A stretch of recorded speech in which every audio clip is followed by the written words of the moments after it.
Fair enough. No issues. Hi, Shafi. Welcome. Hi, Vicky.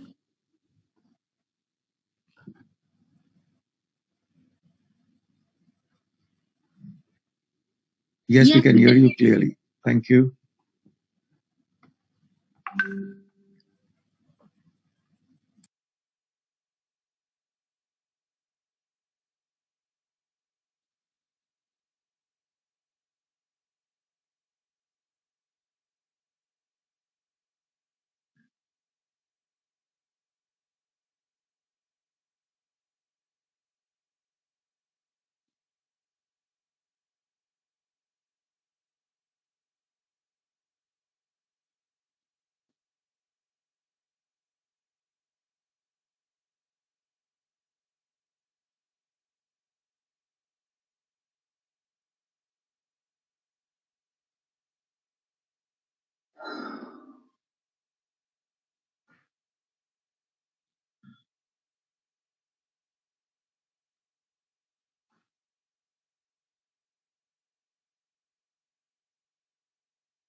Usman, welcome.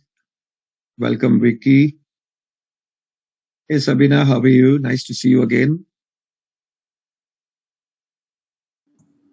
Hi, Percy. Good to see you, man. Yeah, great to see you again too. Usman, welcome.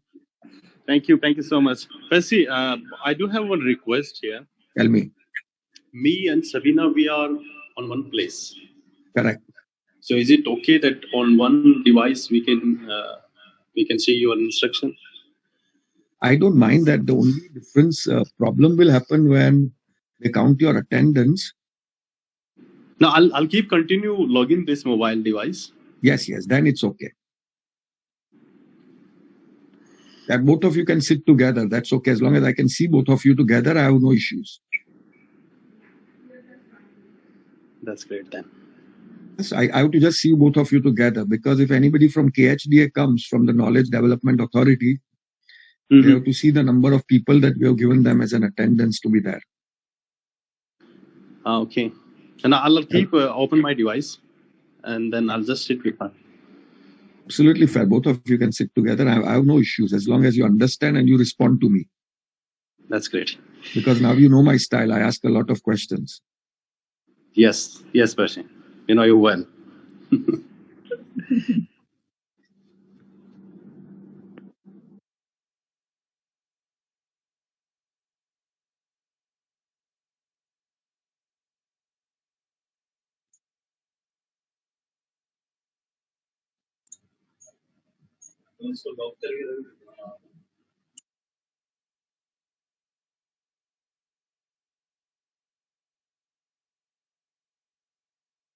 Are you both in the office? No, we are at my place, my home. Okay.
Hi, Jinky. How are you?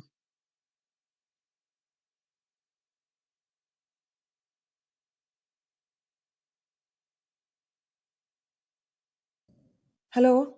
Hey, I can hear you, Jinky. Hi, Percy. How are you? Nice to see you back. I'm fine. Thank you. Thank you. Vicky, how are you? Where are you from, Vicky? No, unmute yourself, Vicky. I'm Lebanese Armenian. I think you're multiple equipment. So one of them you have to be careful. Don't worry. Are you working in Dubai? Yes. I'm a banker. Oh, okay. What bank? Bank of Sharjah. Okay. Great.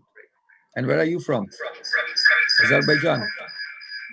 I'm just closing this. I'm Lebanese Armenian. Oh, Armenia. You know what a beautiful place it is? Yeah, but not now, especially. Yeah, that's okay. That's just momentary. Yeah, but I'm Lebanese. Okay, Origin that's Armenian. Yeah. amazing.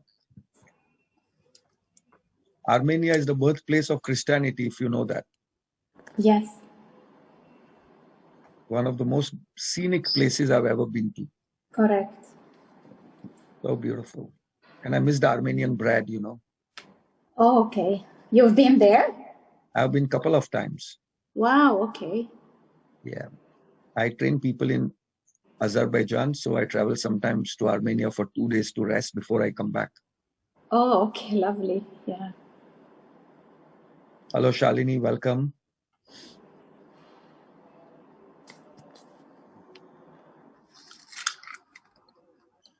Good evening, sir. Very good evening, Shalini. Nice to see you. That's a very nice curtain on the background. Thank you.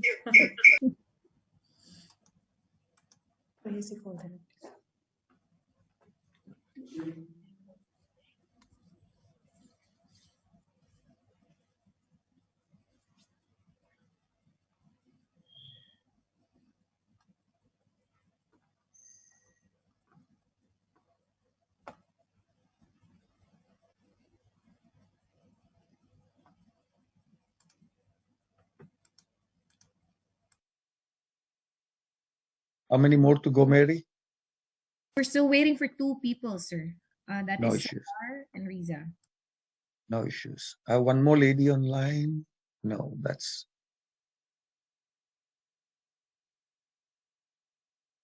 Riza is in already, sir. Only one person left.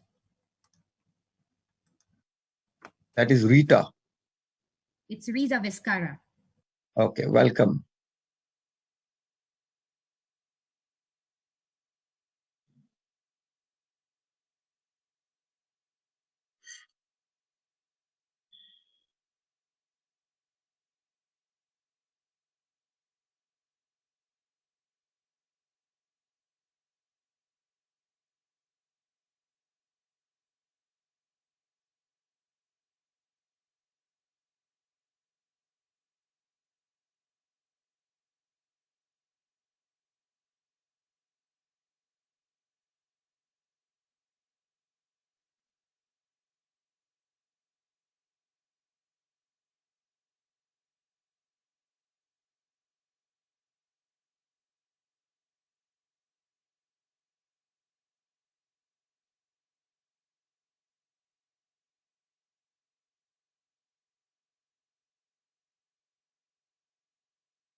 Okay, I think we should be starting in a few minutes. We have just struck, I think, 7 p.m. Dubai time.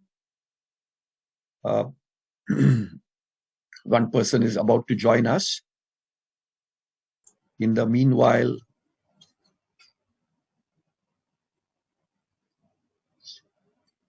let me see all of you.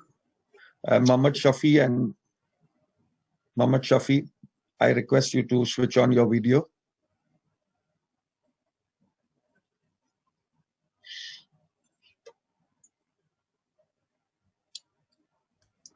Facebook you're watching.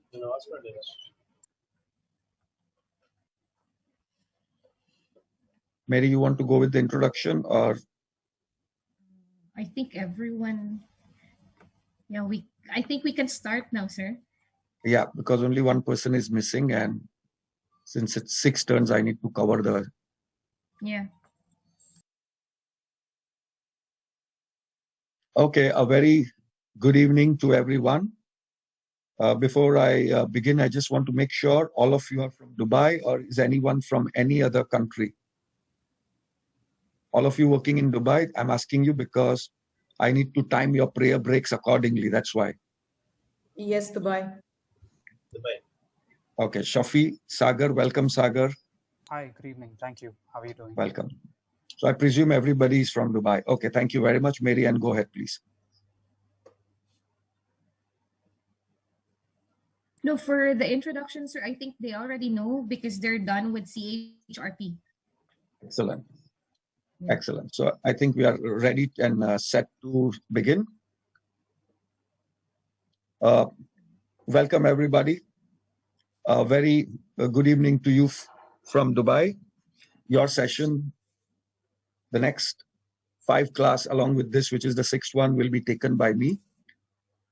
And your session is coming live relay directly from Canada through ACI, okay? And during the session, I think some of you already have gone the training through me, so you know exactly what my style is. For the rest of you who are new to my training session, I request that you please get set with all the required tools and resources. And mainly that is, you should have a notebook with you with a proper pen or pencil to scribble.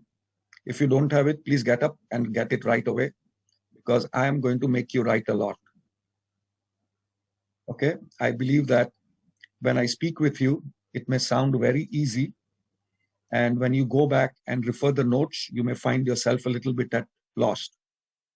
So therefore, writing down what I speak at certain times, I will ask you to write it down, some notes, because there are many things that I will bring to you directly from my experience coming from operations and human resource. And that's the reason there will be many things that will not be in your notes, but when you put the dots and join them, you will find your learnings to become very interesting and easy. Am I right, Sabina? Am I right, Jinky? Yes, Yes, you're sir. right. Absolutely right. Excellent.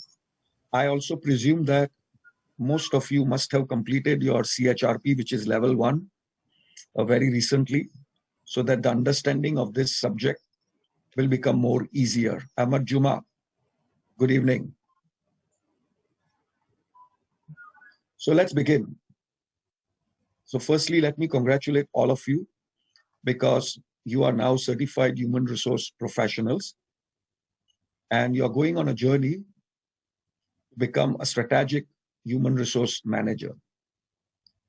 The word implies as manager, there is nothing like that this course is only for managers. Managers, CHRM, Certified Human Resource Management. It does not imply it's only for managers. It's for everybody and anybody who is involved in human resource operations, as well as head of department, supervisors of any other department. Because in today's world, HR or human resource management is not only a subject of interest and practice for those working in human resource departments. Every manager or supervisor from any other divisions or departments is also by default a human resource manager. Though their core responsibility may be supply chain manager, procurement manager, IT manager, it's irrelevant. At the end of the day, they have to work with people. Now, for those of you who have already been with me, they know my tagline before I start any class. For those of you who are new, please start writing now. Pick up your pen and write. First thing, remember in human resource, people do business with people, not with companies. So Riza, do you agree with me? People do business with people and not with companies. Rosemary, Mohammed Shafi, and Sagar, I need your videos open throughout my session. Otherwise, I will not be considering you for any help, assistance, or technicalities. I'm very clear the next 6 days, I need your videos clearly open all throughout, unless it's a break time. I need to see your facial expressions because that tells me whether you understand what I speak or you don't understand. So, this basic subject or module that you are now in line to practice is going to help you make your jobs and your duties more effective and efficient. Because I presume that most of you have been in human resource, practicing human resource for a long time. However, yes, Shalini. Unmute yourself. I'm sorry to interrupt you, sir, but I think your laptop or the screen is very shady to me, and it's distracting and affecting my eyes. So I think it's on your lap or somewhere. Is it shaking now? Now it's okay, but it was shaking a lot. I don't know why it was shaking. Is it okay now? It's okay now. It's okay. No, Thank for you. us it's fine. That's okay, no problem. Maybe from your side. Don't worry. It's okay. Yeah, okay, sir. Thank you. So, it's very important to understand that everyone in the human resource department plays a very critical role. Now, before we begin, I know I have been introduced to Sabina, Usman, Jinky, and Vicky, but I don't know the rest of you what you do. So I will request you to quickly introduce yourself to me, just the place of work and your designation, as brief as possible. So let us start with Riza. Unmute yourself, Riza. Can you unmute yourself, Ms. Riza? We cannot hear you.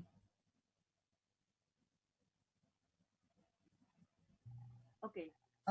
Can you hear me now? Yes. Okay, so my name is Riza, and I'm working in Human Resources Department of MUR Shipping, a company where we do business in shipping, like a break bulk business in Dubai, and we have branches all over the world. Thank you, Riza. Ahmad Juma, please. Ahmad.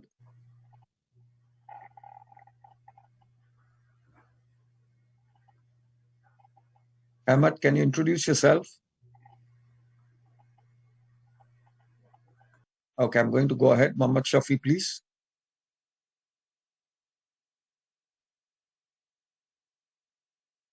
Thank you. Sagar. Hi, good evening, everyone. I'm Sagar here, working as Assistant Manager HR with Wakira Investments in Dubai. We are into F&B business. It's been 3.5 years I'm here with them. Thank you. Thank you. Hello, Rosemary. Hello, sir. I'm a homemaker. I'm not working anywhere. That's okay. Don't worry. This certificate is going to open some doors for you. Thank you, sir. And Mary must have already informed you earlier that we have a placement service where you can apply for, post your resume, and they will assist you in your job find. Yes, sir, I know. Thank you. Thank you. So that leaves me with our lady, Shalini. Thank you so much, sir, for calling my name. So I used to be the HR manager in one of the semi-government company, and due to this COVID situation, I have decided to take care of my family first, because my kids are very small. You just have seen my little champ was with me. So yeah, so I've decided to take a break from, I think it's been 3 months only. So yeah, I'm a homemaker now, proudly saying thank you. Excellent. Excellent. You know, homemakers work more Oh, than yes. people who work in the office. Yes. I never say that I never work. I said I'm always working 24/7, 365 days. No rest. Yes. My wife took advantage of me since I was working from home. So slowly she Great. started to make me cook, then clean the vessels, now the washrooms. No, I am blessed in that sense, sir, because my husband is already doing all the stuff. We used to work together. So, I mean, without his support, I cannot take that up responsibility of the office and the home. So, yeah. Yes, we let our maids go. So now we have a male maid at home. So I quickly ran away from Dubai and I've come back home in Canada. So I'm at ease now. Great. I probably see you maybe next year in Canada directly. That's very interesting. That will be lovely. Okay. Yeah. Thank Great. Now, one rule, if you don't understand anything, feel free to barge in. Okay. I am a person who likes to talk with people and like a lot of noise. Okay. You don't require any permissions or approvals, just barge in. Second thing, in the next 6 days, don't use the word thank you and don't tell me sorry or excuse, because that's my job. I'm here to teach you. And ask me a lot of questions. The more questions you ask, the more everybody will enjoy. There is no question such as a stupid question. Every question is a great question. In the olden days, people were scared to ask questions because when you ask a question, that tantamount to committing suicide. But today's generation, they ask a lot of questions. So feel free and clarify. Now, this study that comes to you, where I stopped before the introduction, this study that comes to you is basically following the same modules of your level 1. There is no difference. The only difference is that I will be speaking in more strategic terms. That's going to be the difference. For those of you who are not practicing HR, may find it a little bit, I will not say difficult, not aligning with what I speak. I think we need to mute you all because there's some noise coming from somebody. So in such a case, if you have any clarification, feel free to ask me. Now, just introducing myself quickly, I come from the field of office automation and space communication, having worked majority of my life in different parts of the world, including the Middle East. So I come to you and I bring you the experience from Asian countries such as Japan, European countries such as Germany, and North American countries such as US and Canada. The advantage with me, why I'm training you in HR is, I have worked in operations and as my last role as a country manager of the largest retail stores, having more than 800 people. I also closely worked as HR, though not directly, but as a business partner, aligning strategic goals, vision, and mission for the organization in consultation and coordination, directly working under the owner as second in command. And we set up more than 8 to 10 stores, which you now know as Sharaf BG, the largest retail Middle East store in UAE, now also in Bahrain and other countries in the Middle East. I'm also a keynote speaker, a columnist, a writer, and a practitioner of art of living. So during my sessions, I may explain you in a more non-technical terms, aligning my examples with real life so that the understanding becomes easier. And at any point of time you feel no, and you want to say, no, Percy, stick to the subject only, then just let me know, and I will just stick to the subject. The choice will be with you. But those who have encountered my sessions where I merge it with real life experience, understanding becomes more easier. Am I correct, Sabina, Usman, Jinky? So that is how we are going to proceed. Now, starting with today, I will try to complete 2 modules, starting with strategically integration of HR and then policies and procedures. And later on, as we go ahead, we'll keep on talking about other subjects. My request to you would be that whenever you come to my class, please come prepared, because I start my classes with revisions and with question and answers. And if you're not prepared, you will be wasting the time of everybody, because I will not start a class till I find that everybody is ready. So don't give me excuses that you had no time. Don't give me excuses that you had busy in your work. I don't consider excuses at all in life. And I don't take excuses from anybody. So please come prepared. Whatever we have finished, whatever we have read, please read and come. And if you have any questions to re-understand or revisit the modules, I will always help you. I will never get upset or angry as long as you ask me questions. The more you ask, the happier I will be. Now, today's topic is strategic human resource. We all understood when we did our level 1 in chapter 1 how human resource actually evolved. Initially, I remember working in the 80s, there was nothing like human resource. It was basically known as personnel department, or let me call as post office. They were interested in taking your passport and giving you your passport when you leave the company. That was the basic role of personnel department. They were not involved anything to do with you, your careers, or your future. But slowly by 90s,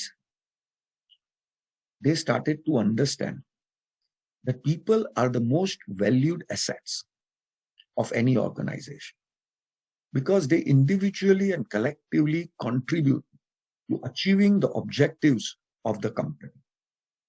After all, a company, whether it is run by one person or having thousands of people, the stakeholders who are as the owners will always have a vision of what they want the company to be. But in a time of rapid change, how do you plan and make strategic human resource choices that will propel your company to achieve this vision?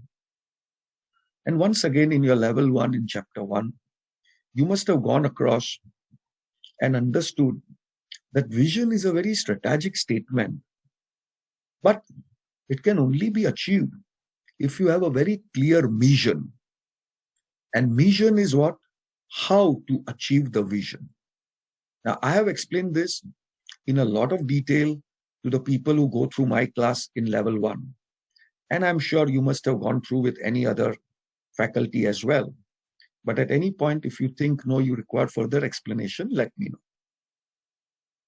In this chapter, I will define and discuss the roles and significance of strategic human resource management.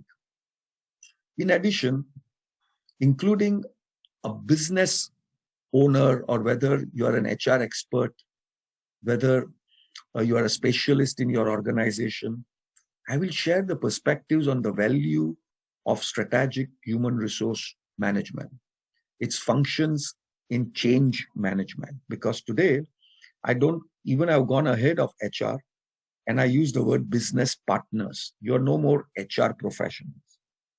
Especially Shalini, with your experience now, when you apply, you should say, I want to apply as a business partner. So what are these best practices? What is strategic human resource in the first place? That is what we are going to be talking about. So let's have an introduction of this module. So you see, as I said, pre-90, it was only called personnel department. And generally, it was a documentation center. However, later on, it evolved into a division of its own and became more functional. But HR is not something new. It was there since the 20s somewhere, some around, people were practicing it in different forms. But in the 60s, after the World War II, there were a lot of compliance measures brought in Europe and the North American countries. And then came the civil rights, etc. However, even today, if I were to say human resource in its best element is practiced, and if you want to really learn about it and read about it, then the company's name is called Tata, T-A-T-A. The Tata Group of companies is a worldwide group run by the Tata family, but they practice HR in its true element, where every individual of the organization, including the office boy, shares the same respect, dignity of labor as the vice president or the president of the company. In fact, it was Tata's that brought in the maternity leave concept. And today it is Tata's post-pandemic that is leading the way by asking only key people to come to office, whereas the rest can work from home till 2021 December without any salary cuts. So read as a homework, as a case study about the company called Tata Group, T-A-T-A. And you will understand how seriously they take HR and human resource management relationships. Because after all, it is people that do business with people. So as I said, HR transitioned itself from being a personal administration department with no conscious, no management style, no strategy, into evolving or getting in some business practices, and then getting in some value and creating itself as a human resource management department. But today, HR has broken all the barriers and has become highly strategic.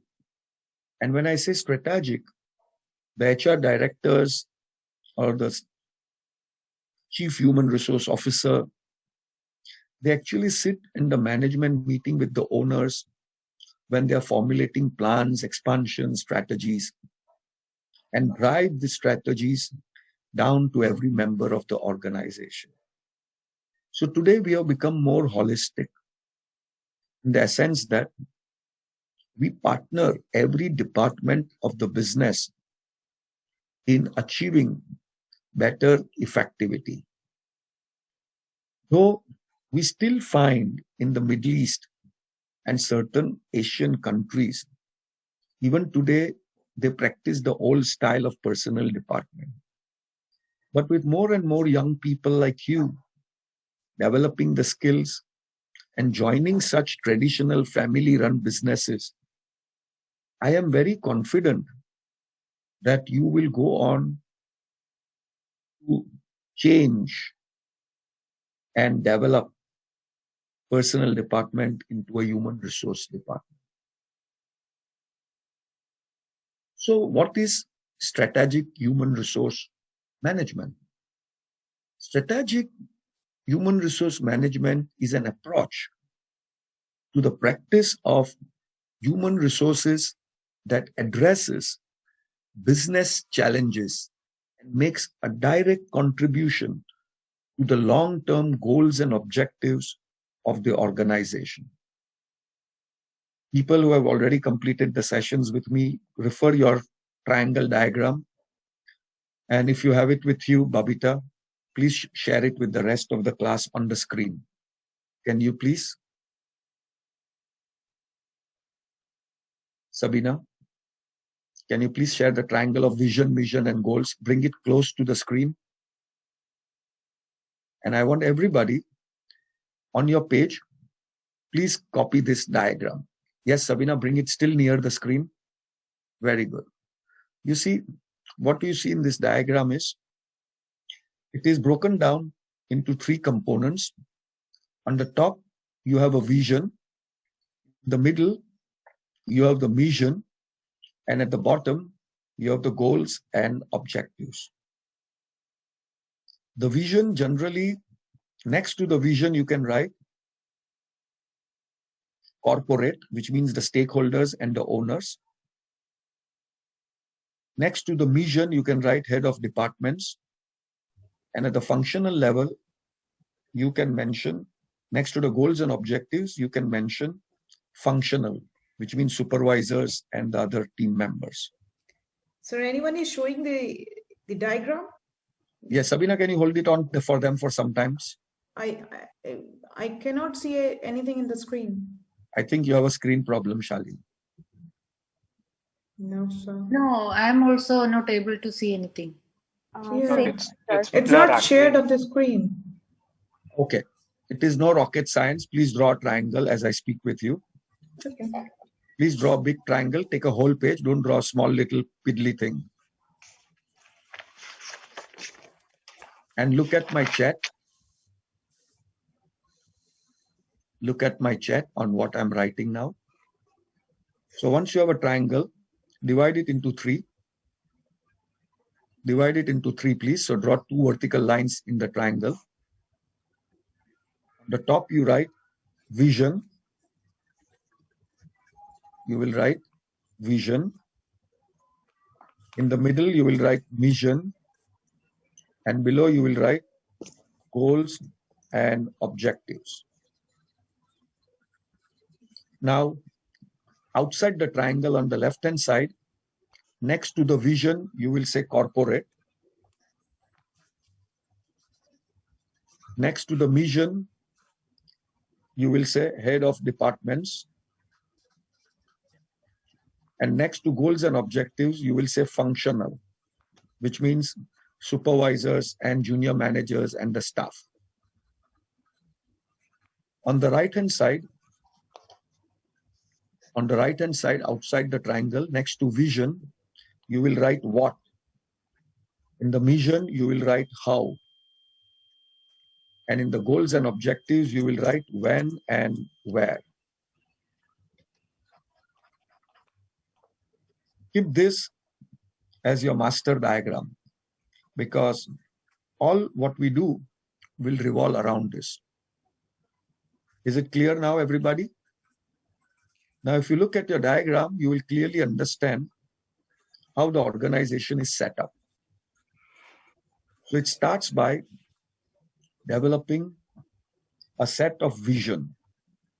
Vision is a strategic goal which is formed by the owners and the stakeholders of what they want the company to be.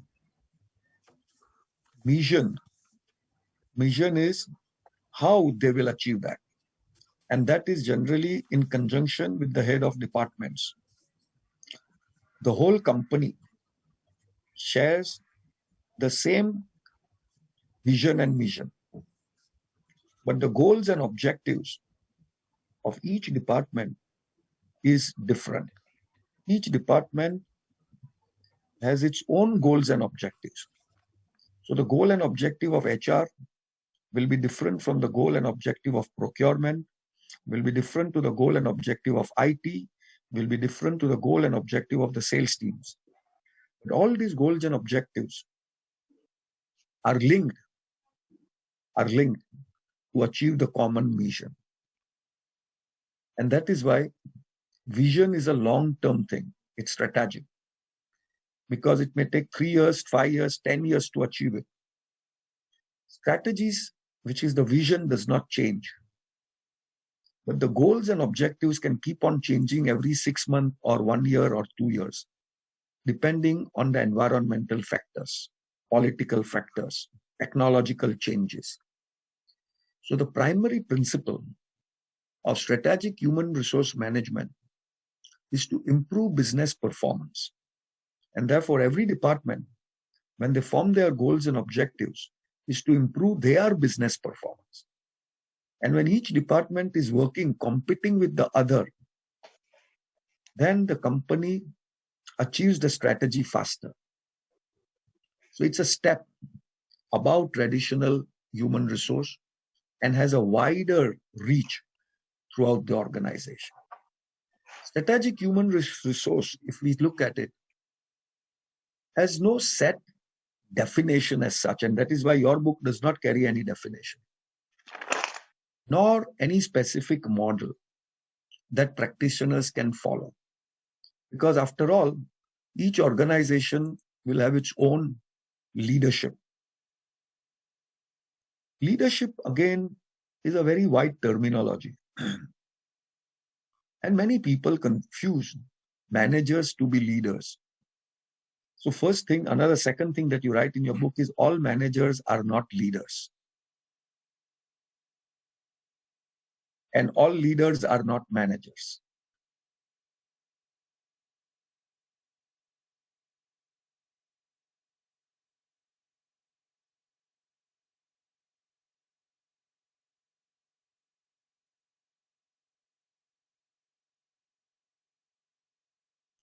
What do I mean by that? You see, just because you're an overproductive, highly productive salesman does not necessarily mean that I have to make you a manager. Managerial skills are administrative skills. A leader is not necessarily a manager. My office boy can be a leader. A leader is somebody that we go to when we are not able to solve the problem. A leader is somebody who amalgamates both strategic human resource management objectives as well as incorporates business strategy to achieve the desired outcome. Successful business outcomes. After all, that is why we are engaged. That is why we are employed. Reaching ultimate business goals obviously requires leadership. But that does not mean it has to start at the top. Every person has an inbuilt leadership. You are a leader in your own rights. It's how you ensure that your knowledge gets transgressed and accepted and can be put into practice. Innovation is definitely the requirement of the day. But you should innovate something that can be integrated and collaborated. Because I can say I have innovated a flying carpet, or I have innovated a battery-operated car. If battery-operated cars were so good, then today you would have everybody driving a battery-operated car. The reason where they failed is they made the car first, but they did not make the places to charge the batteries.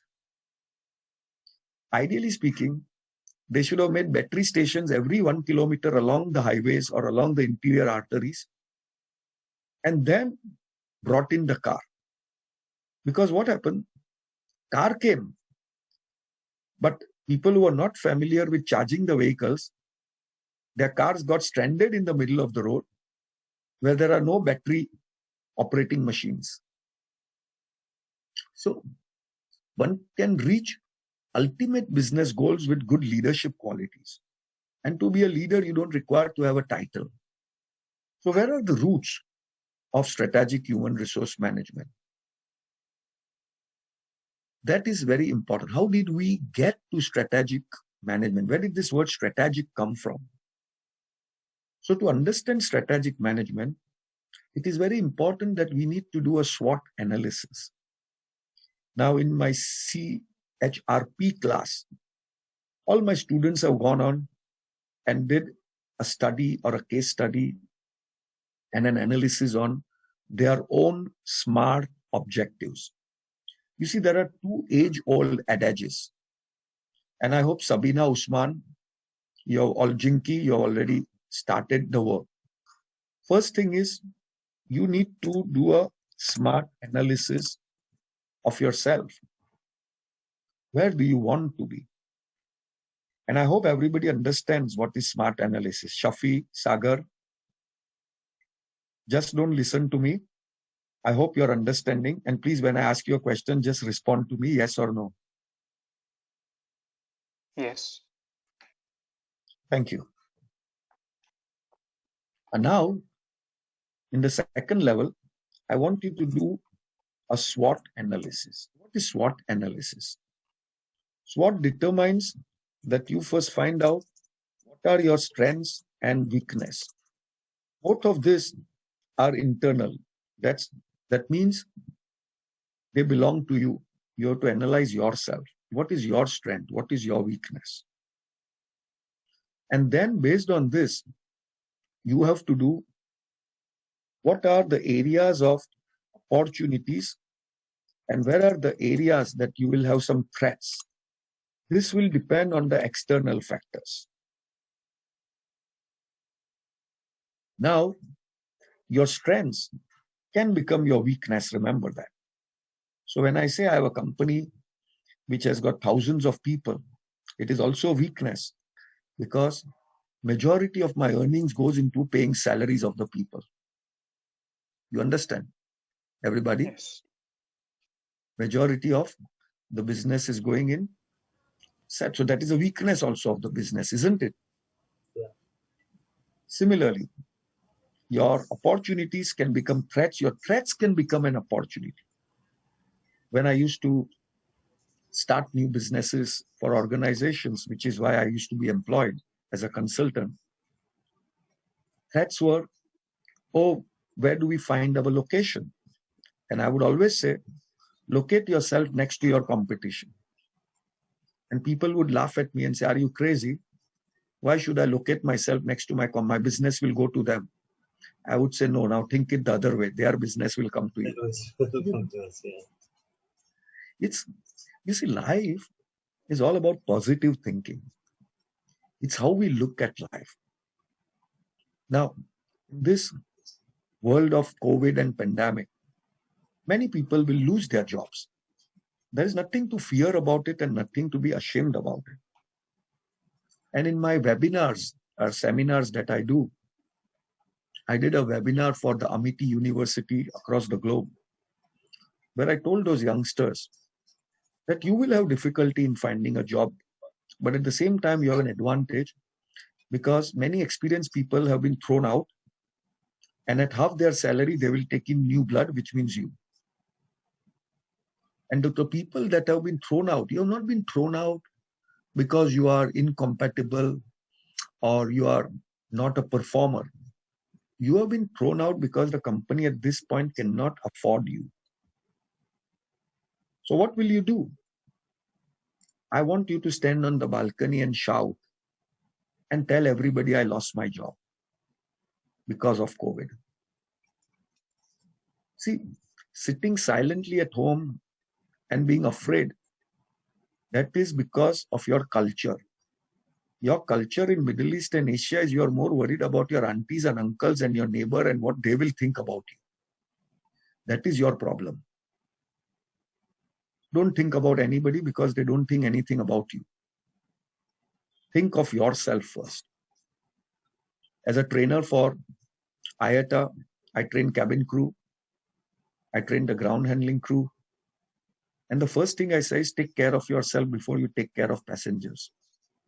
Because only if you are in the state of mind to take care, your thinking will be rational, positive, and you will sound confident. Because, friends, I travel very frequently. I fly out every Wednesday and return home on Mondays. And there was an incident, survived luckily, but on that flight, I saw the air hostess crying first before the passengers. Now imagine what is the state of passengers. So you don't want that, right? And I've been on airlines where the air hostesses are absolutely in command. Yeah. There are airlines where before the plane lands, people get up to take their baggage. I don't know why. And there are airlines where the air hostess just says one, sit down, and dare anybody get up. So you see, it's how you look at things. So one has to look at clear, specific goals. One has to be very clear to understand what are strategies, why are these strategies important. That is very important. and then develop the goals. Our problem is we are in a state of anxiety where everything is urgent and important. Now, let me tell you, the person who devised the strategy of urgency and importance, Stephen Covey, he himself committed suicide. So, in life, there is nothing as urgent and important. I have no urgency to complete this chapter, technically speaking, though I've been told to complete it today. Because I know that even if I don't complete this chapter today, I will complete it the next day. Where is the urgency? But for me, what is crucial is that I build the foundation of the terminologies and understanding of this subject deep inside you. Because when you understand the nuances, the terminologies, the reasoning of why you are doing this subject, then everything falls into place. Coming from a project environment of space communication, telecommunication, I always believe that understanding the topography of the land is important and not the towers that we are going to install. Because the land is not going to be flat everywhere. Somewhere there will be hills and somewhere there will be rivers. So first understand where is the tower to be built. Otherwise, you may reach to that place with all the tools, but you don't have the resources now install those tools. So what are those specific areas we'll talk about? So once again, quickly summarizing and recapping, human resource department, or HR as we call it, have lots of things that needs to be worked on in the term of HR process. HR strategy is the most important aspect of it all. And the strategies will determine how your HR processes will run and how you will make sure that it works and assist your organization to achieve their goals and objectives. After all, everybody cannot be Coca-Cola, Xerox, and 3M. These are companies that have been there since the last 40, 80 years. And they have evolved over a period of time. So you cannot devise the strategy based on them. You will have to devise the strategy based on your own strengths and weaknesses. So your first case study before you come to my class on 14th, I think 14th is your class. Yes. Please do a SWOT analysis on yourself. I want you to do a SWOT analysis on yourself. And then, if time permits, do a SWOT analysis on your department. And then, if the time permits, do a SWOT analysis on your company. And finally, mix all of that and create a summary of SWOT analysis, which includes your strength, your department's strength, your company's strength, and similarly, the weakness, opportunities, and threats. And I tell you, friends, when you do this open-mindedly and you're brave enough to accept your weakness and threats, you will come out a winner. You see, in life, our problem is we are afraid to embrace difficulties and sadness. We have a fear of death. Once you embrace it, nothing can scare you. There will be times when we will be without jobs. That's okay. As Shalini said, this is a time I can give to my children now. So never be sad. Happiness comes, happiness goes. Sadness comes, bad days go. There is nothing to fear about. It all depends on the culture. And culture can be changed. Culture is never constant. Cultures always change. When your head of department changes, the culture of the department changes. You have a boss who comes late and sits late. Culture of the department changes. But you have a boss like me, who comes on time and asks everybody to leave on time. Culture changes. I would never allow people in my department to sit more than 1 minute of their time, because I personally believe that after 6 o'clock, it's my family time. I'm not concerned about anything else. I'm sorry. And I will like you to leave the office also. I will not allow you to sit in the office. And if you're sitting late to impress me, then let me tell you, your appraisal, you will fail. Because that means you're making me sit behind you. Yeah. But the culture of some Asian managers are different. They love to sit late because possibly they don't get along well with their wives at home. And then to make them happy, all the staff also sits late. Yeah, you must have seen, right? Till the boss comes, everybody is on their seat. But after the boss comes, people run around his cabin, I don't know for what reason. Till the boss sees them, they are happy then. Oh, your boss, hello, you saw me. Yeah, I'm working, boss. You see, this is a typical Asian culture or a Middle East culture. I don't know why you have to do that. Anyways, so let us go forward and create some action plans. Let us dive into our strategy. So there are two things to consider, as I said. One is strategic positioning, and the other is operational effectiveness. Because as I said, I can do fantastic strategies. Yeah, I can take you and show you the moon, but how to get on the moon is very important. So strategies are actions that our organizations will take to distinguish ourselves from others. And in CHRP, I trained my teams, my students, to understand that businesses are of three types.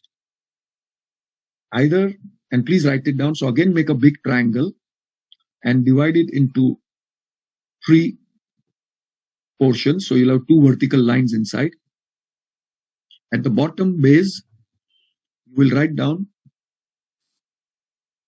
Sabina, do you want to say? You've already done it. Do you remember? What are the three types of businesses? Or you have come to the class unprepared? On the bottom, you will write down intensive. Mass, yeah. Mass difference. And that means we are catering to a mass audience, everybody. In the center, you will write selective, which means we are differentiating our business based on branding, service, etc. And on the top, some businesses are exclusive, like Armani, Ferraris, Alfa Romeo, where we cater to niche or very few strategic people.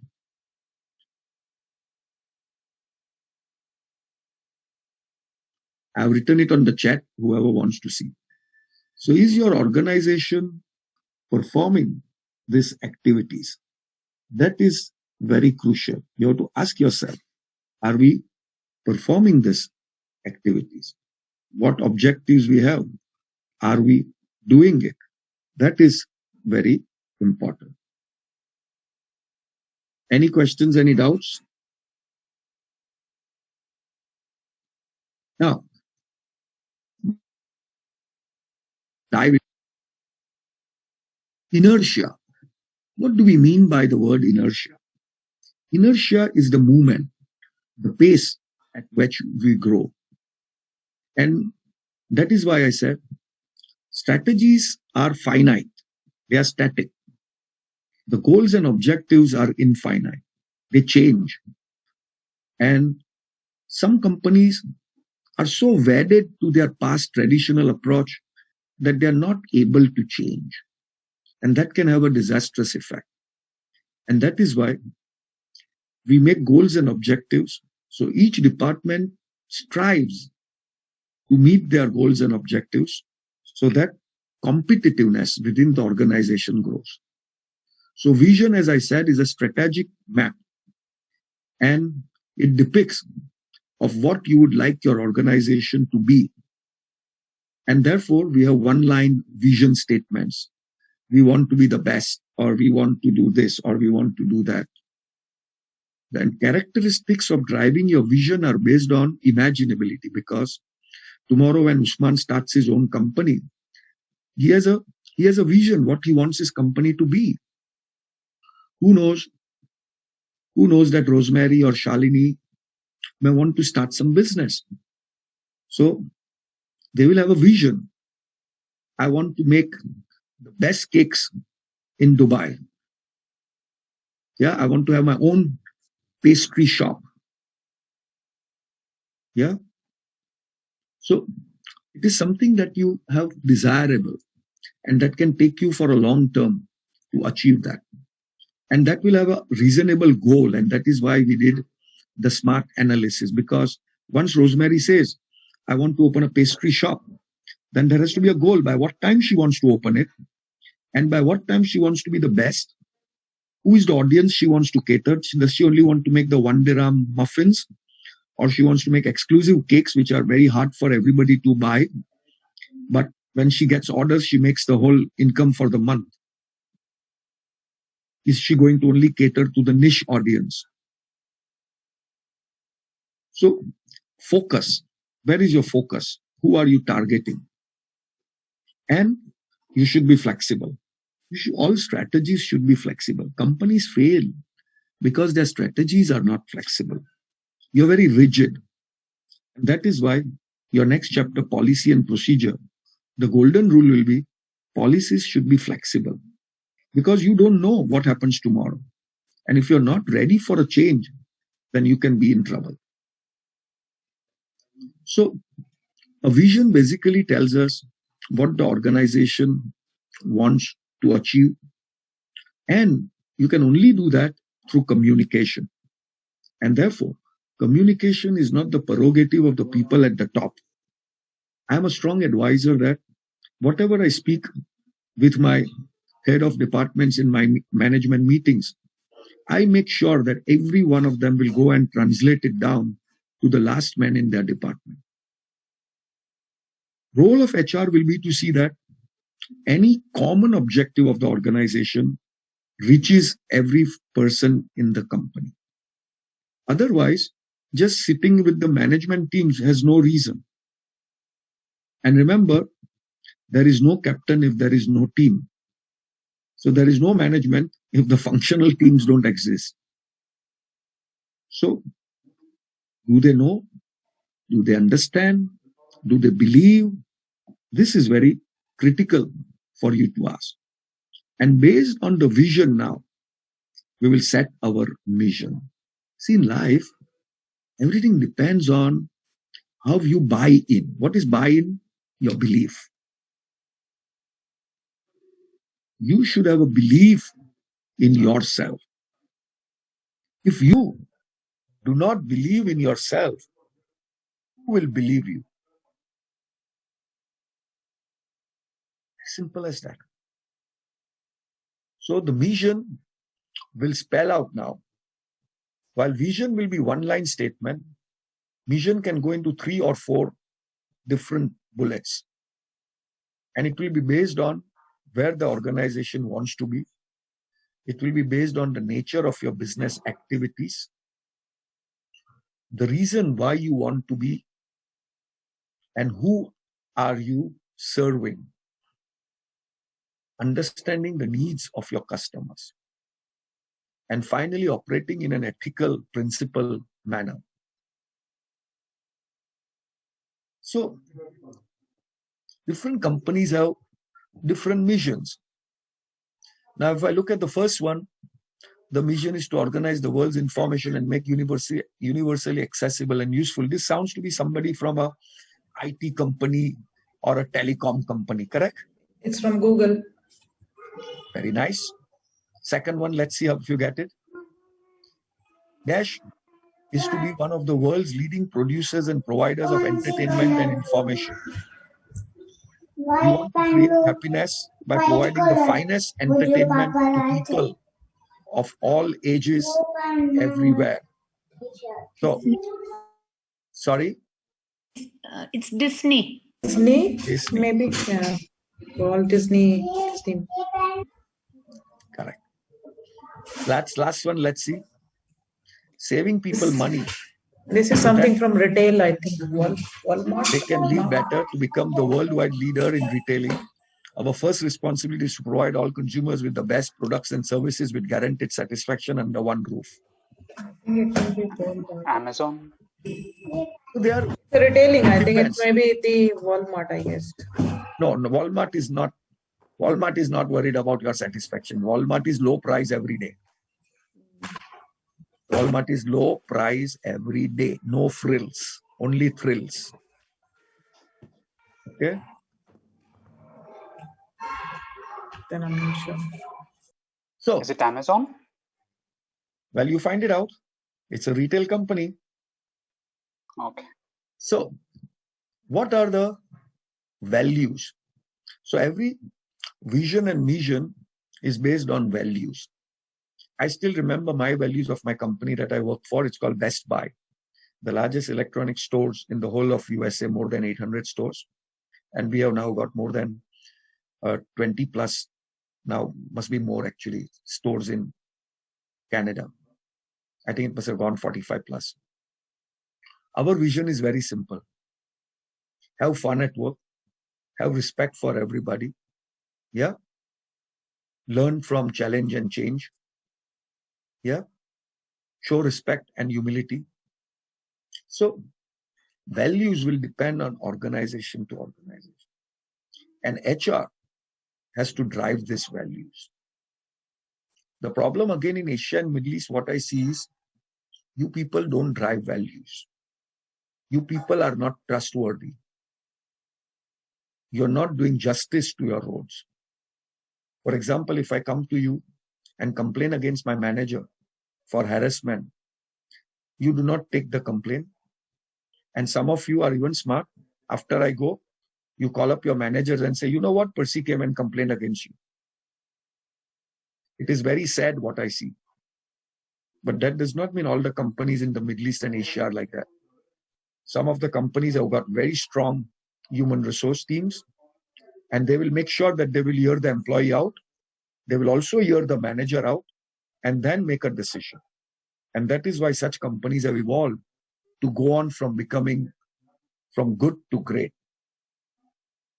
Why values? Because value creates behaviors. Values drive behaviors. And these behaviors then form the framework to help make decisions. So what values you articulate, you design, you represent, and you practice is just not for the people that work within the organization, but also to the people that you service. They can be your customers, your stakeholders, your suppliers, or any other associated within the supply chain. So one has to do a total scan. And the total scan of the company is not just based on its own values. It is determined by the internal and external factors. As we saw in our performance management, the factors that drive the business are financials, business process, customer service, and learning and development. So please write down on the next page in the center, environmental factors. And under that, you will write down the factors also known and defined as pestle analysis. Now changed over, and the new is called steeple analysis. And it stands for social,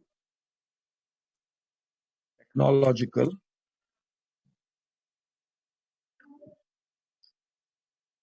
economical, environmental, political, legal, and now a new one that is added, ethical. Now this can be internal or this can be external.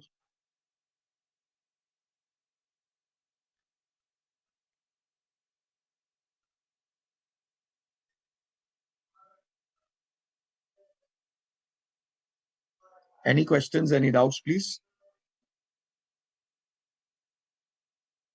Any questions, any doubts, please? So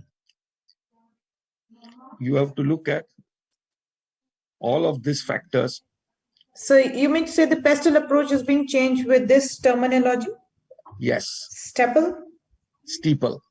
Steeple. There is one Okay. more E that has been added, which is Yeah. ethical. We want ethics now in the business.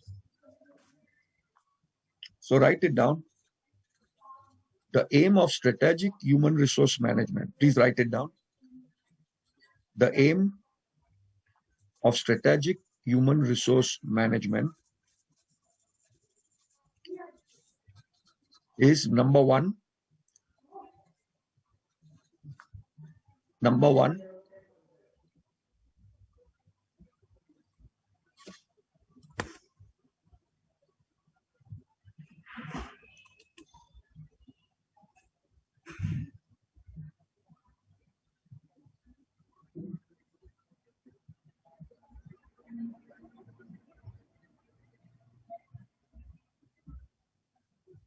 so number one, advanced flexibility. Number one, advanced flexibility, so that you can have competitive advantage. You can change if any of these factors change. Like, for example, right now, the social factor has influenced, pandemic has influenced everybody. It all depends how fast your company can adopt and change. Second, your organization strategy should be fit for the purpose of its existence. So when you're driving a vision, it should be in line with the environment. So if you are in food, your vision should be to give healthy food, organic food. If you are into manufacturing, your vision should be in line of sustainability, so that you're not harming the environment, not killing the trees. And the third is, your vision should be such that it is in line to improve the overall business performance. After all, businesses are there to make money. You're not there for charity. Remember that. Is it very clear to everybody till now?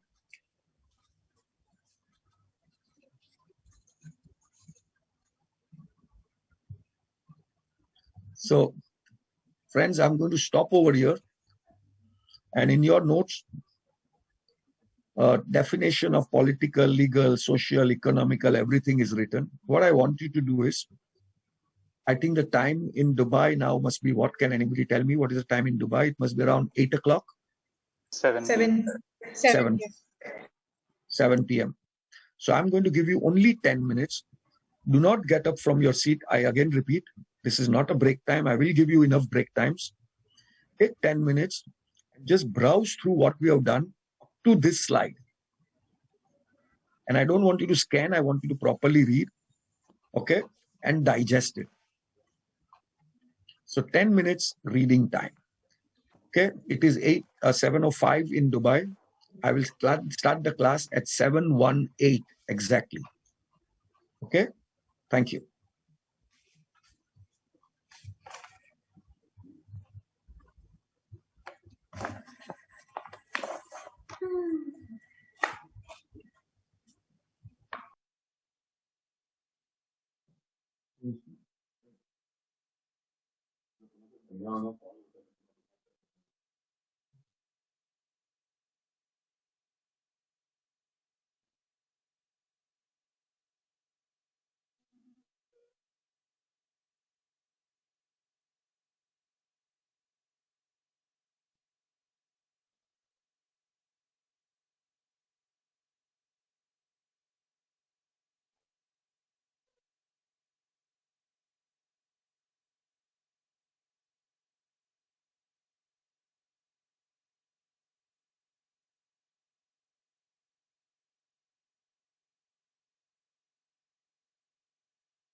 Hmm?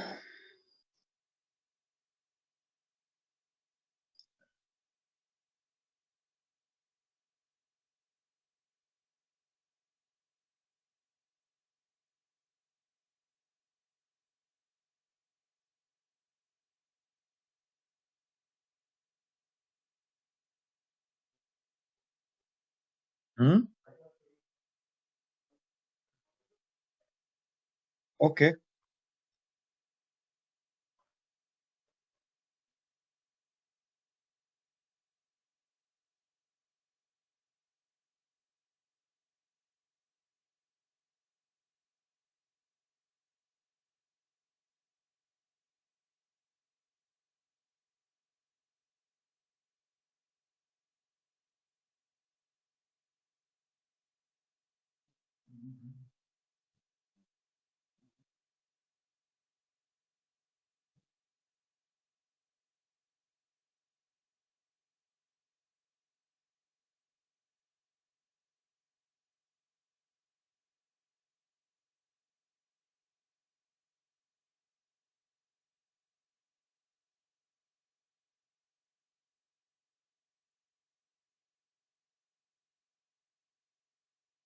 Are you done, guys? Or you want some more time? We're fine. Would you like me to proceed in that case? Please. Yes, sir. Any questions, any doubts that you want to clear before I begin? So, There is please one. summarize. Yes. There is one doubt. I mean, it's as you said, it may be it looks like a funny maybe. So in the first slide in the book, it is written at the bottom: global economy and e-enabled technology to be decided. It's I think it's a timeline or something, or it is. No, basically, what it means just is that you have to be careful where the changes come in from. That things can change based. Yeah, TBD means of course, because it is keeping on evolving. You know, for example, now the global economy has changed because of the pandemic. The style of working has changed, and now the type of people that we require will change. For example, even for a job, not in IT, but we will require people who are IT savvy, so they can work from home with computers and other gadgets. So such challenges HR will face, and HR has to be ready for that. That's what it means. So basically, when we look at the sources of information before we dive into environmental scanning, we have to consider our customers. After all, business is for customers. One more thing I want to tell you. It is very wrong to assume that retailing is only when you have a store selling furniture, perfume, clothes, etc. No. Today, even if you are in construction, oil and gas, training, everything is retail. The world is retail today. Am I very clear? So don't assume retail means I should have a proper store. No. All businesses are retail. Hospitals, hotels, everything comes under retail. So you have to think about the customers. Who are you doing the business for? Second, who are your suppliers? In my classes in procurement and supply chain, I always say, if there is one thing that can make or break your business, is your supplier. And in my last webinar, I spoke about the importance of supplier relationship management. Then, of course, employees. Don't expect your employees to give business, courtesy, and services if you as an owner, manager, is not giving the same to your employees. Then media, how are you going to interact with people? And obviously your technological areas of operation, which can be web-based, cloud technology, artificial intelligence, or you're going to exhibit the products in trade shows, etc. All of this starts by forecasting. So write down now, forecasting is always wrong. Forecasting is always wrong. But that does not mean we will not forecast. So the next step you will write down, forecasting is the starting point for any estimates. Forecasting is the starting point for any estimate.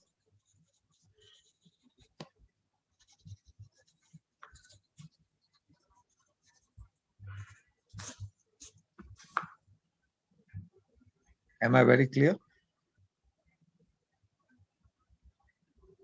So what do we forecast? While we are making the strategy, the first thing we forecast is what are we doing the business for? What is our goal? Is our goal basically to do with revenue, sales, or are we looking at basically improving the returns on investments, or we are looking at managing our performance? What is our goal? Where are we heading? Or are we into technology? Are we upgrading our own systems? Do we need to upgrade them? Then, based on that, we have to look at the competitive intelligence, because you want to be in the high niche market segment. Who are your competitors? What is your market analysis? And then development of the strategic plan under the most likely scenario. So you have to be very objective, and that is why the SWOT analysis has to come in. SMART analysis is measuring your objectives, identifying, planning. SWOT analysis is whether you have it in you to achieve those objectives, what is going to make it and what is going to break it.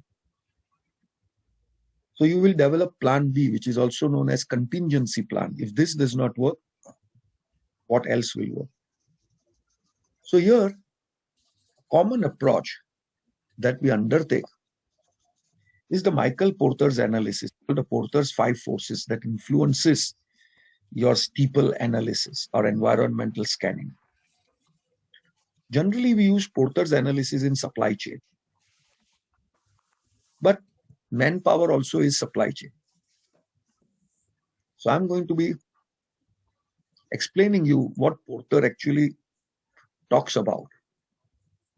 In the 5 forces that Porter says that influences or makes or breaks your business strategy, number 1 is buyers. Who are your buyers? Who are your customers? What is the role that they are going to play? That is very critical. What role are the buyers going to play in the business? Bear with me, I'm just powering my unit.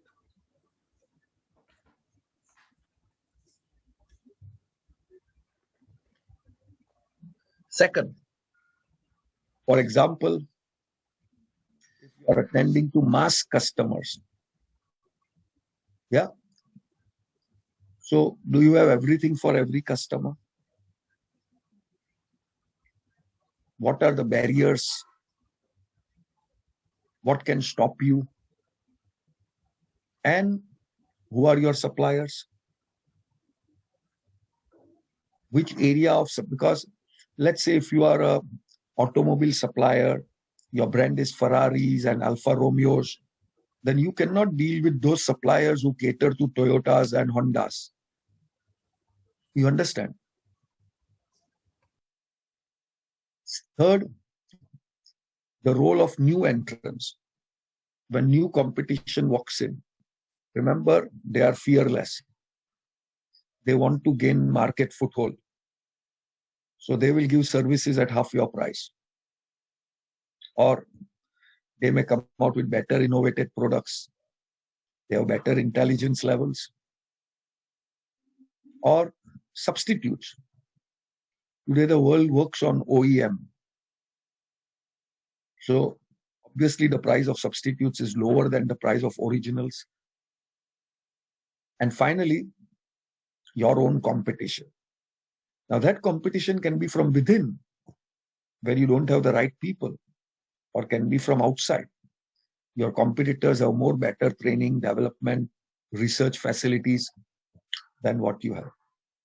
That is why, friends, before we do a SWOT analysis on the company, it is important to do a SWOT analysis on yourself. First, to understand, are you a right fit in the right department? You see, because most of us have just taken a job because that was the first job we got. But your skills may not suit what you're doing.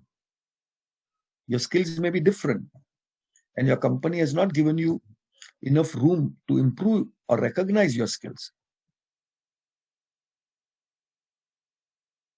So do a SWOT analysis on yourself, then do it on your department. Are your department having the right mix of people and talent?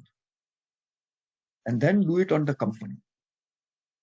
And then take an average combination of all of this to see, is that the right thing? So let me quickly address everybody. Are you understanding till now, Ahmed? Ahmed, you are very silent. Are you understanding?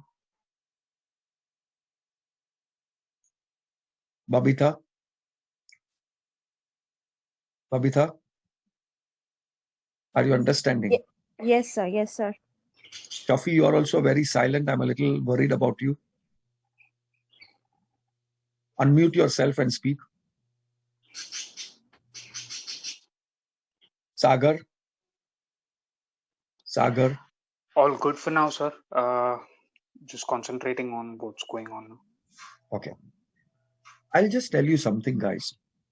And when I say guys, girls don't get offended. In today's world, guys are girls and girls are guys, okay? So in Canada, we call everybody guys, okay? So don't feel offended. So when I'm speaking with you, when I'm giving you different examples, they may not necessarily be from the companies that you're working for or in the industry that you are.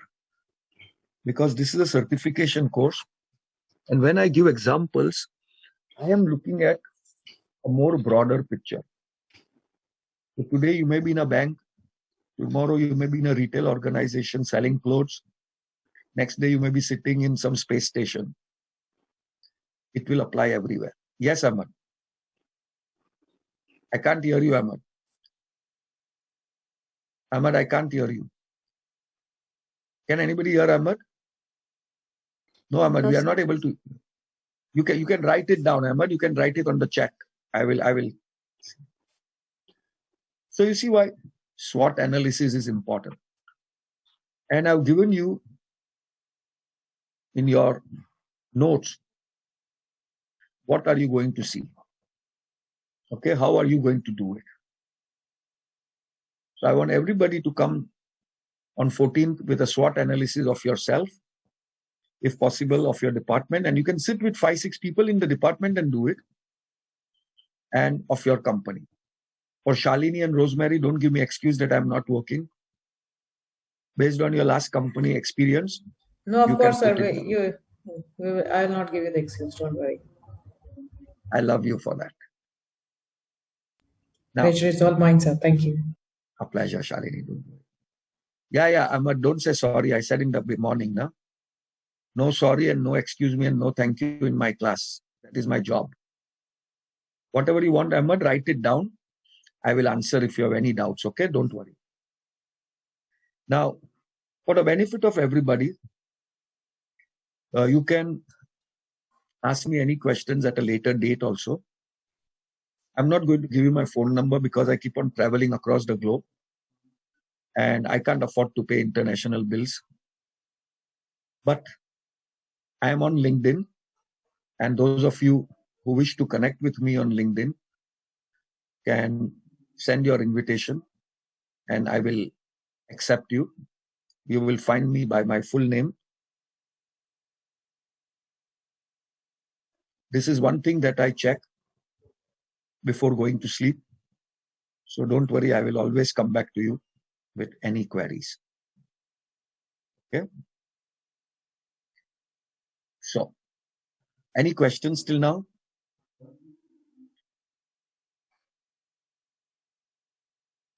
No, from my side, sir.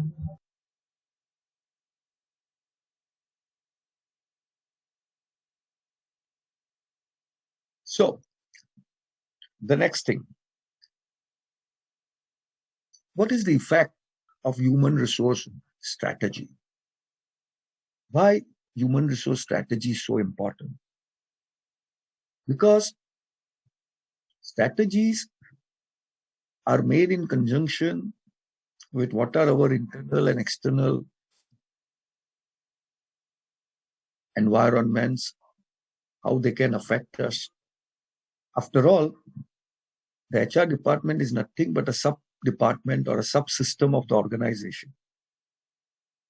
And its main role, goal, and objective is to ensure the career goals of people that work within, the welfare of the people, ensuring that they are in the right position, and make sure that the division department by itself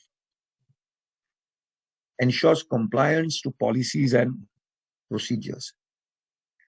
So, standing at one point and looking at it, what strategy really means, it is not a one-man job. It is the whole company working together. And as I said, HR today is not the prerogative of only HR department. All stakeholders, all departmental managers come together to develop the strategic plan to achieve the overarching vision of the organization. However, HR leads the way to monitor the compliance of this. That is very important. Are we clear till here? Are we clear till here? So HR is asked basically to find professionals to lead these strategies. And that is why all HR teams should have a clear organization chart in front of them, broken down into organograms by departments or regions, depends on how big your company is. And then ensuring that every title has a clear job description and a job specification. That is the foundation. Because if you don't have a proper job analysis, how can you in the first place even select a person? So HR follows a competency model. And Jinky and Usman and Sabina, you know, you were in my class. I said that when we prepare a job analysis, every job title will have competencies along with it. I'm sure all of you must be aware about this, because competencies will vary. Correct? A competency of a functional team member in procurement will be different to the competency of functional team member who is a manager. And remember, friends, as we grow in the ladder, technical competencies come down. Soft skill competencies go up. When you are a function, right now for Muhammad Shafi, Usman, Sagar, their technical competencies are high. Correct? But they are not there for problem solving, decision making. But as they will grow in the ladder, correct? Don't ask them how to do payroll and all that. They are not interested now. Now they will build up their professional competence. So competency level looks at different characteristics based on the jobs that you do. For example, a salesman competency, what is it? That he has to have product knowledge. I don't want anything more from him. Sales manager, problem solving. Head of department sales, decision making, analytical, innovation. You understand? So we have a competency matrix bar. So you see over here, HR is continuing to evolve from being just a personal department looking after your insurance and your IDs and your government papers. It has moved on to safety at workplace, providing total reward systems, to investing in training, research, and today becoming a business partner. And as we have started to grow, HR has started to contribute to the organization. Otherwise, when we look over here, look at my arrow, when we look over here, you are only tactical. You are not strategical. You are not you are doing just the administration job. But as you have started to move, you have now become more strategic. HR today is adding value to the organization. I'm not going to go into this. Do you have this slide in with you? Do you all have this slide with you? Yes, sir. Okay, Yes. I'm not going to get into this because I'm not confident of these numbers. They may be pretty old, but they are just reflecting how the profitability and revenue of the organization grows with effectiveness at every level. So for your exam, don't worry about this percentage at numbers. Nothing comes, okay? These slides are useless. Don't even... They are just basically an example to show you how a business unit that was earning a revenue of 100 million with better effective HR support system increased its revenue by 7 million. Okay? That's all that it shows. And many such slides will come, just ignore them. So what are the 4 distinct roles that HR plays? And I start first with the strategic role. HR is now a business partner, correct? I have been keeping on saying that. So you are now a strategic partner. And a strategic partner does not focus on one thing. You now focus on the overall growth of the organization. It's a enterprise-wide. Enterprise means company-wide. Second, remember earlier on I said I was the operations manager. And an operation manager works very closely in tandem with HR. Because after all, I want my team to be the best. I want them to be given the best of the tools and resources.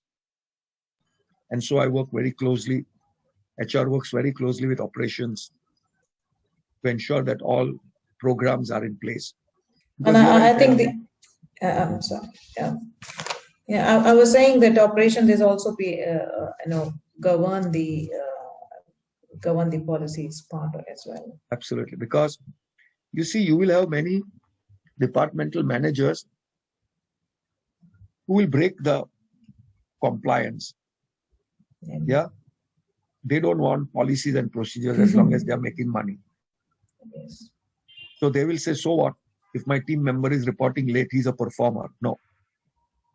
Just because you are a performer does not make or allow you to break time Because guidelines. it gives a wrong impression to the other, and the others are demotivated who are coming actually on time. So absolutely. yeah. HR is an emergency responder. So in my chapter 1, if you all read my notes, I'm one of the contributors, a writer for CHRP. And I've written over there, HR now is a facilitator, is a mediator. Correct? Yes. We are not a policeman. We are not reactive. We are proactive. We respond to the changes. So we fix any conflicts that otherwise can affect the organization. So this slide shows you how, as a strategic partner, HR contributes largely to support the effectiveness of the organization. How, as a strategic partner, the role of HR improves performance, brings in additional revenue. Average companies achieve only 11%, but when you incorporate competency metrics, you have clear job analysis, you keep on redesigning your jobs, there will be a 33% increase in the overall performance. So, is anybody going to tell me that I am not convinced? Vicky, Riza, Jinky, Babita, Sabina, do you want to tell me that no, strategy is useless? We just want to be policemen. We are happy with that. Or are you going to tell me strategic and strategies in line with innovation, integration, and collaboration with every team member in the organization will benefit the organization? What is your views now? Tell me. What are your views?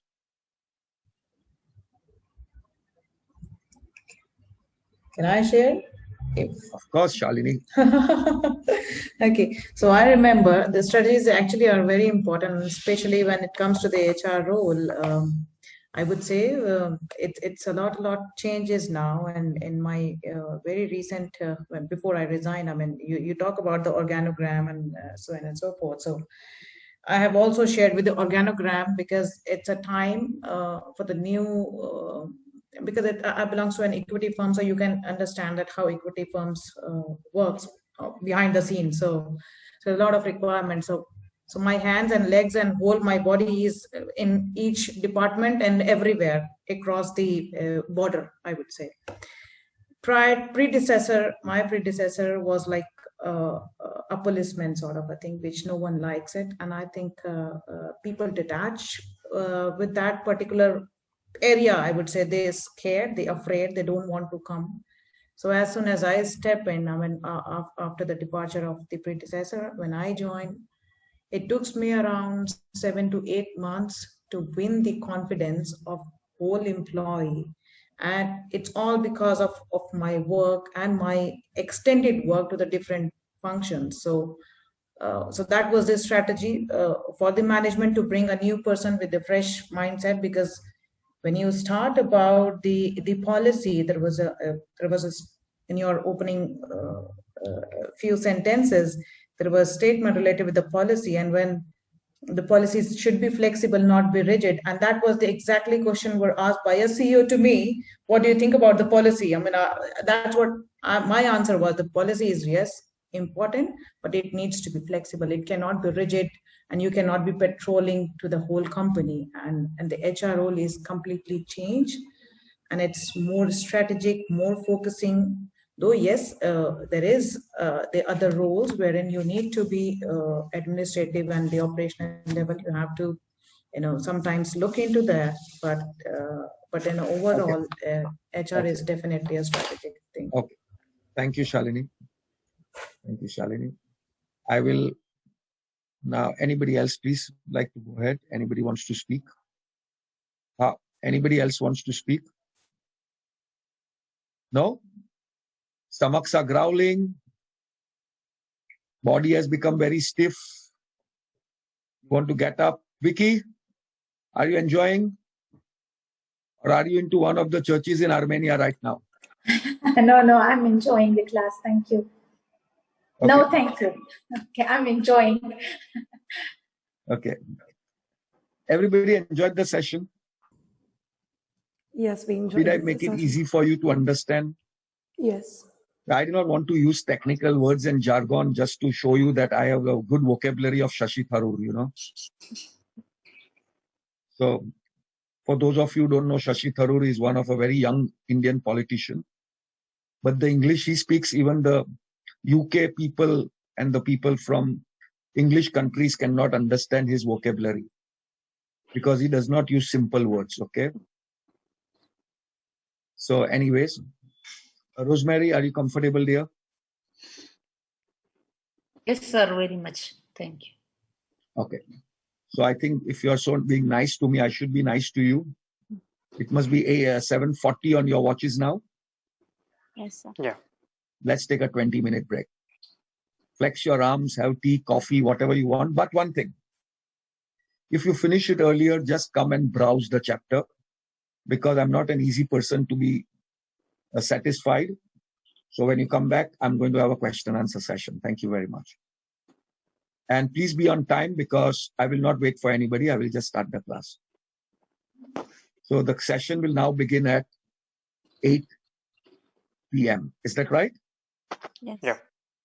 Because it's morning over here, so I keep on mixing your time, you know. Great.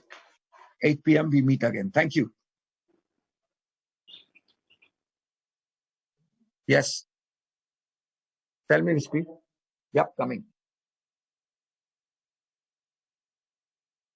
Thank you.